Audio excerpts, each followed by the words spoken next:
اور آپ کو بتائیں گے کہ ایرانی صدر مسعود پزشکیان نے آبنائے ہورموز میں جاری کشیدگی اور عدم تحفظ کا ذمہ دار امریکہ اور اسرائیل کو قرار دیا۔ اپنے پیغام میں انہوں نے کہا کہ آبنائے ہورموز ایرانی قوم کی مزاحمت کی علامت ہے۔ صدر مسعود پزشکیان نے کہا کہ اس اہم آبی گزرگاہ میں کسی بھی قسم کی بدامنی کی ذمہ داری امریکہ اور صہیونی ریاست پر عائد ہوتی ہے۔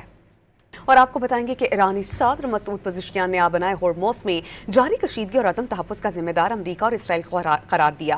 اپنے پیغام میں انہوں نے کہا کہ آبنائے ہورموز ایرانی قوم کی مزاحمت کی علامت ہے۔ صدر مسعود پزشکیان نے کہا کہ اس اہم آبی گزرگاہ میں کسی بھی قسم کی بدامنی کی ذمہ داری امریکہ اور صہیونی ریاست پر عائد ہوتی ہے۔